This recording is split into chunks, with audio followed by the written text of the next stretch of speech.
Welcome into Steelers Latest, your daily spot for all news and information related to your Pittsburgh Steelers.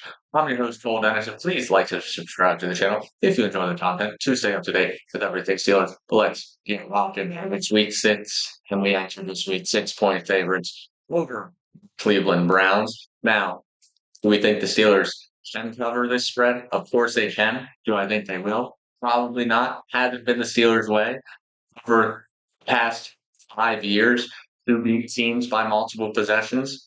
Now, did we beat Patriots earlier this year by 7 points? Absolutely. Which, looking back on it now, after they're coming off of a win against the Bills, knocked off the last undefeated team, looking more and more like a great win for the Steelers earlier in the year. It would be such a statement, though, if we could pull off multiple possession win here against the Browns, because that's what separates the mediocre teams from great teams. Great teams often lie, use that extra time to scheme up how to dismantle their next opponent. Great teams also take the opportunity against bad opponents to just absolutely demolish them and flex their guns on them. Just look at what the Lions have done to our division rivals for the past 2 weeks. They've been running away with games against the Browns. And now we got the Browns. We have to handle business. We can't keep letting teams hang around, because when the schedule turns in a couple of weeks, it's going to be a lot harder to hold off some of these elite quarterbacks we're going to be facing down the stretch. We got to hold on to the lead. We got to get bigger leads in the beginning of the game. And then let's not take the foot off the gas, because that's been letting teams sneak their way back into things against some of these weaker opponents early. We can't take the foot off the gas when the good teams come to town, because against Seattle, they'll run away with the game against us.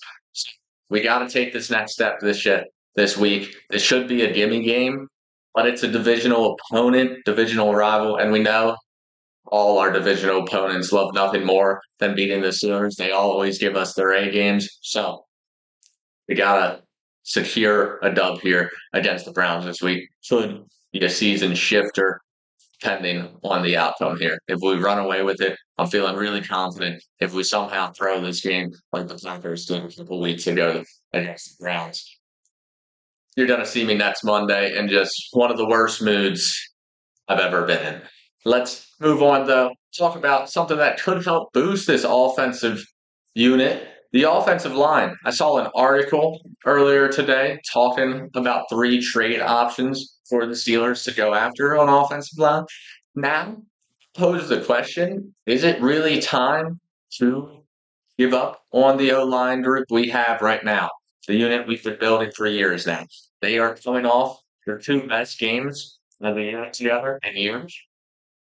They've had their sacks down to 2 over the past 2 weeks. Yes, they are benefiting from Rodgers getting the ball out of his hand faster, but that's all we're asking them to do right now, because that's all they have to do. The defense is going to hold up. It's been getting better. They're holding teams below 20 points now.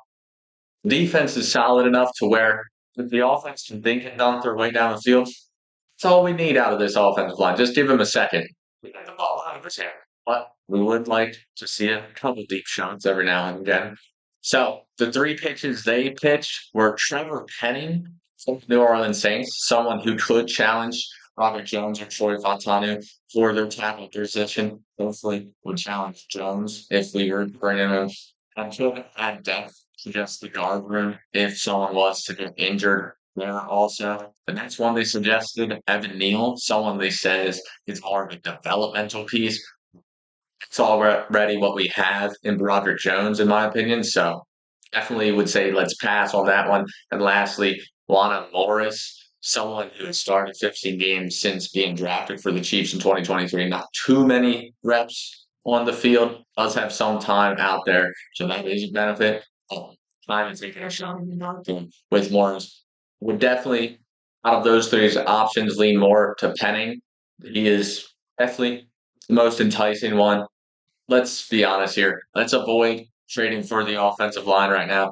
I would like to see us address something I consider more of a positional need in wide receiver number 2, as we've talked about in the past couple of weeks. Let's Move on though to Joshua Dobbs calling out the Steelers for the lack of development for their young quarterbacks.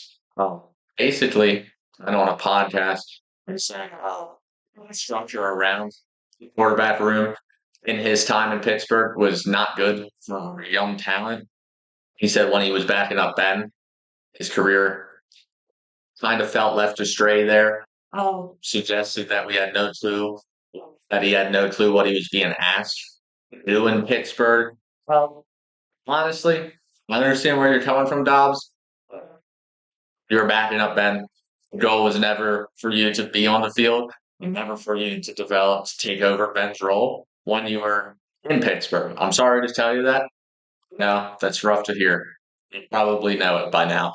But that was never the reason you were in the building. I know there should probably be more structure around the quarterback room, but in recent years, I think Tomlin has shown that he can pull talent out of the talent list. Look at Kenny Pickett. I know we gave up on him in a couple of years.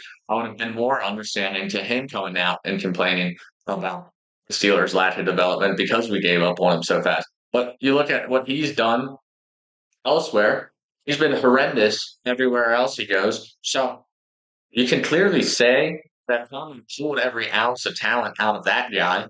So year to year, Tomlin's pulling out every stop to get every ounce talent of every player on the field. I don't like the Tomlin haters out there. It's not like a critique on Mike Tomlin from Joshua Dobbs. I'm just saying he's earned this spot. You know, a couple weeks ago I was critiquing him for the defense. So lackluster. He's turned it around already. So stop hating on our guy, Mike T. He is probably, I'd say, the best coach in the league, but it's a little home fan bias. Top five, not least. But let's be real. Josh Dobbs. No one really cares about your opinion. We're just addressing you because we're slaying place considering what we probably out of mediocre players. Remember Duff Hodges? He took us to a 8-8 season because of Mike Tomlin. Just remember that. That's all you got to know about Tomlin pulling talent out of quarterbacks. Let's wrap up today's show with another minor news, a new addition to the practice squad. I know it's not too flashy, but a lot of headlines around this guy on Monday. UDFA safety Jack Henderson. He played the preseason with the Panthers, played us in week 3. I guess we liked what we saw. He was also a part of the Bucks for most of the first month of the season until he got cut on the 23rd. The story around him is really that his hyper athleticism at the safety position, he graded at a 9.37 on in the relative athletic score. So it's great to see. You can definitely see Tomlin finding a way to use a player with that skill set with for athleticism. Get another Troy P back at safety.